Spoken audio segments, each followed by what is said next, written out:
game right now. Let's see who it is. It is Treehugger versus Impasse. Let me update the scoreboard real quick. Impasse. Treehugger. As they battle it out on Smashville. I think it's so weird that the platform isn't quite at the center yet. Even though they can already move.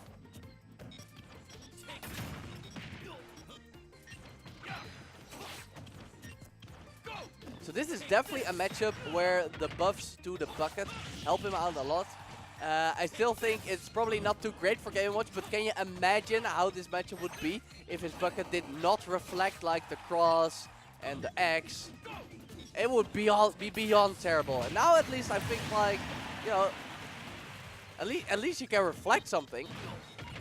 Still doesn't seem too great, as the game seems to be agreeing with me right now.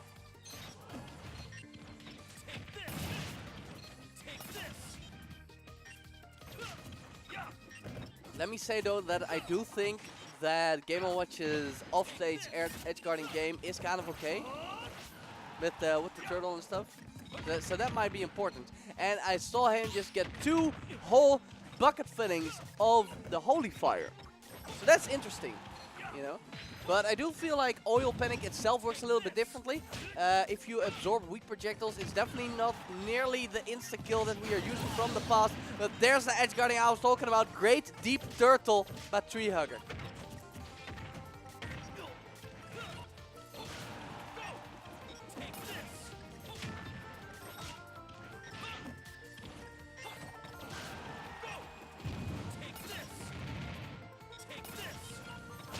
Looks like Treehugger has been doing a decent job trying to get back into it after the early loss. He's still about 80% behind. Watch out for those forward smashes. Your bucket ain't gonna protect you from that.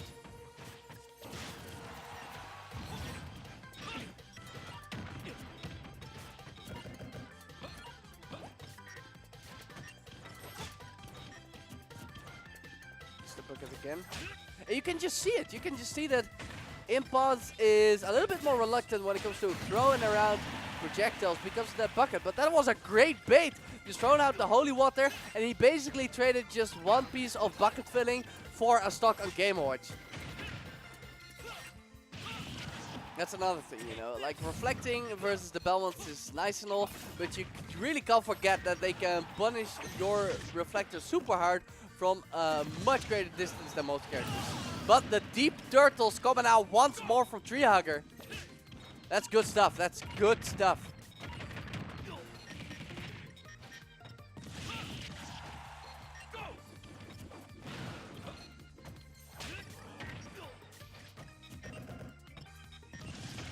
And with that turtle, Treehugger has basically evened it up.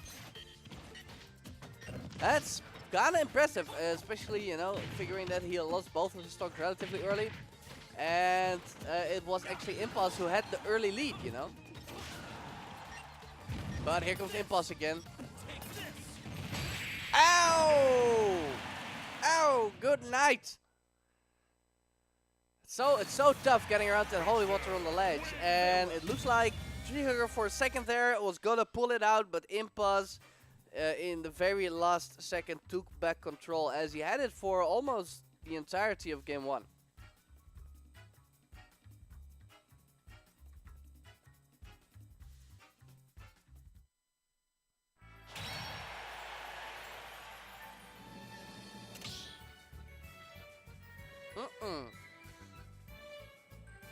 Oh, what's up? Hey, Celsius F. Welcome so much to the stream. Remember to tweet it out to your countrymen and in the Discord of your nation. Of course, if you're Dutch, most people probably know. But even then, very much welcome to you. And while they are figuring out their settings and whatnot, I'd like to continue with a little thank you to that same guy, Celsius F, who has just followed us. Thank you so much for the follow, my guy. Have a Mad Ice King twirling his mustache. Tips against the zoners. That's very broad, my guy. maybe you can specify a little what you mean exactly by zoners, because in a way, you know, the sword characters are also classified as zoners because they try to wall you out and force you in particular spots where they can easily spot you out of the air. I am assuming you are talking about projectile heavy zoners and projectile camp. But please be sure to specify in chat and I'll happily let you know my thoughts. And it also works when you know, mention the specific matchup, because not all projectile zoners are created equal, and not all projectile zoners are, not all characters are evenly equipped to deal with projectile zoners. So let me know, be sure to specify, people. When it comes to improving in general and tips for that, that's one of the basics, man. Make sure your questions are specific. Being specific, man, it saves lives. It really does. So far, it looks like Treehugger is once again having a tough time getting in on this Belmont. Which is, of course, what the Belmonts do.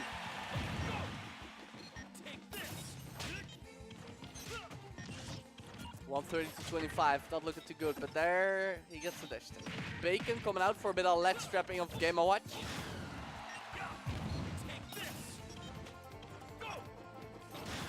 Another forward tilt. So fast. Woo! He has to make the most of this juggle. And he does. He gets the turtle. Can he get another turtle? No. Impulse with the early jump. Good stuff. Ooh! Uppercut. Gotta do it. Game Watch pretty light. You know, it doesn't really look that powerful, that Belmont uppercut. But it's, it definitely has the kill power.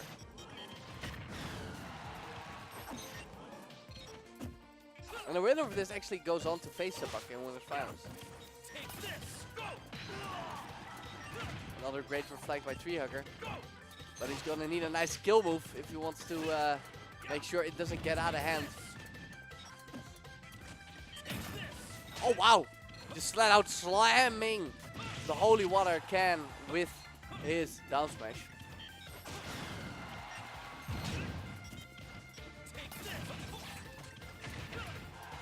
Treehugger in trouble, almost hitting the 100%. Okay, I like it. I like it. Creative move to get back on stage, dropping down using the what do you call it? The parachute. Very unorthodox trajectory. So maybe you know, you can surprise Belmont with where exactly you're gonna be. But he takes another uppercut, and that's gonna be the last one he's gonna take before his stock is done.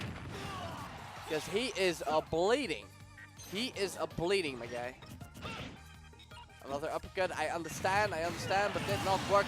And the turtle is gonna catch it down there. Treehugger has evened up the stock count, but it's only gonna last for like 2 seconds because the instant grab into forward throw is gonna seal it up for Impasse.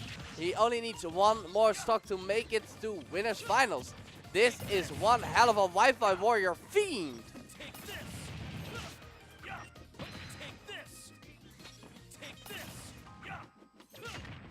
Oh, apples. But it's gonna be Impasse who makes the most of it. That's super unfortunate for Treehugger.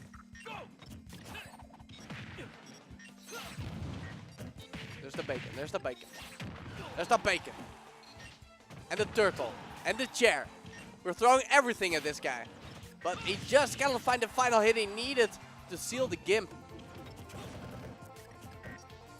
Dash attacks not gonna be fast enough. That dash attack from Richter, you know, it has lag. I'm not gonna say it has little lag, but it looks like it would have more. But here we are, Impasse on his final stock. Let's see if Treehugger can make a crazy comeback. He's got 2 fillings on his bucket. And he used the trampoline once again to make it over Belmont's edge straps. Which are so hard to deal with.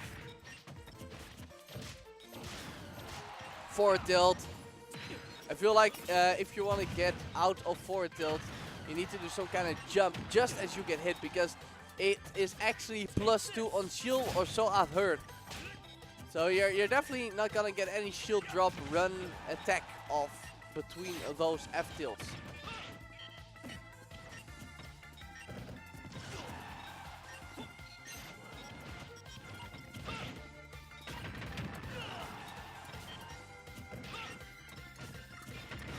Oh, chair, but the late hit.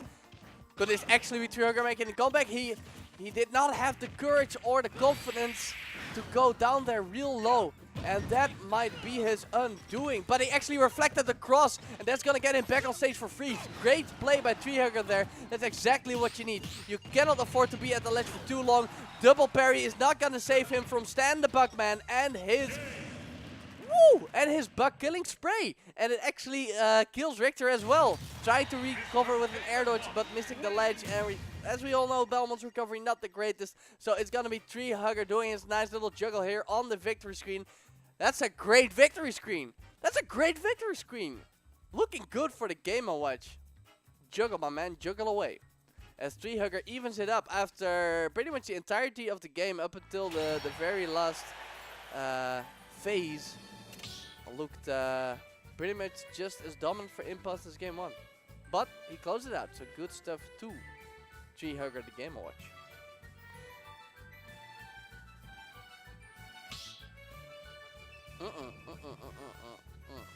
Okay, I'm gonna get back to you on that Toon's End, or Linda, as she'd call you nowadays, when I am done with this particular set. I'm gonna get back on that.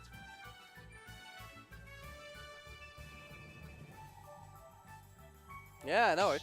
Like, a lot of people don't like watching projectile heavy zoners, but I am actually kind of a fan when the opponent is a fast character, but not fast enough to overwhelm them.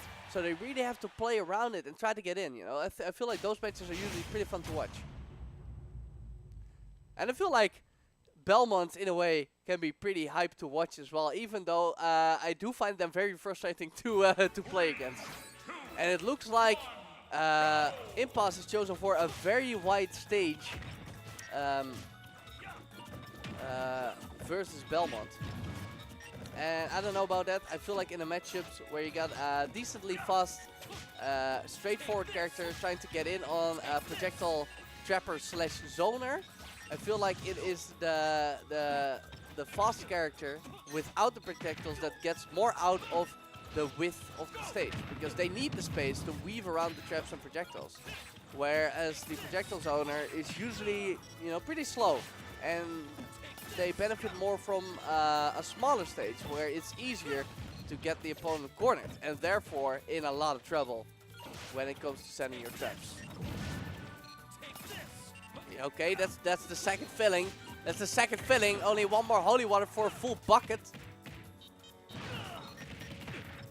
Nice little air shooter, or at least that's what it looks like. It does good damage.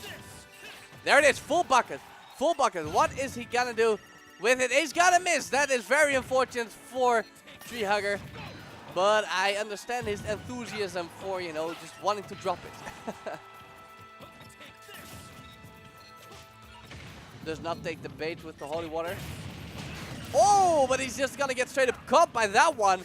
And it's gonna set up for the forward smash. Good stuff by Impasse there. Nice little core confirm. Let's see if Treehugger can get a kill of his own relatively soon before Impasse runs away with it. Did you just see Impasse nair the bomb from Game & Watch 4 there? Oh, great turtle, by the way. But yeah, I feel like that is really the thing that puts Game & Watch 4 there over the edge and makes it a bad move. The fact that if somebody hits the bomb, the bomb straight up loses. It just means you're always gonna lose a trade like that. And even when you do catch the opponent coming up into the bomb, they might just flat out beat it out if they were gonna use an attack anyway. So that's unfortunate about the new 4 there for Game & Watch. And he's gonna get caught once again by the Holy Flutter. No tipper on the forward smash though, so he's gonna remain in the land of the living. Down throw, no X.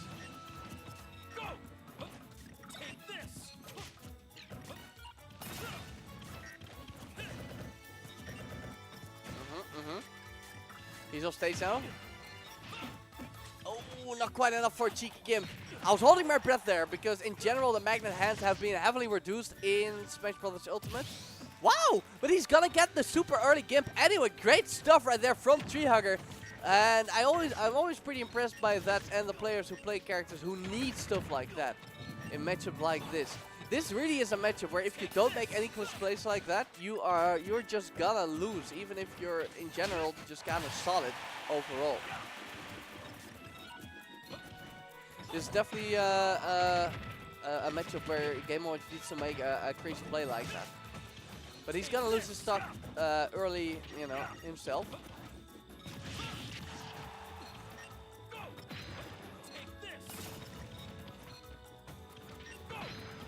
There's the cross.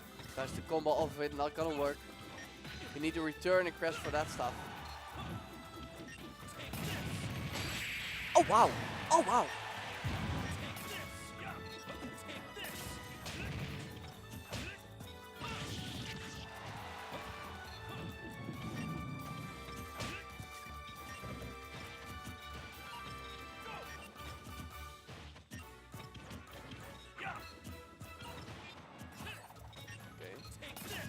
We're definitely in the closing final stretches of this game now. Despite the edge guard from Treehugger, Impasse has taken back the lead. But it's even enough where, as to where you would say that you really can't tell how this is gonna end. But if I were Treehugger, I definitely wouldn't bucket 2 more Holy Fires. Because I feel like Impasse is really using it now as a trap, you know. I feel like he wants him to bucket the Holy Fire so he can get the forward smash. But it's not gonna happen because Treehugger is right there with yet another back air.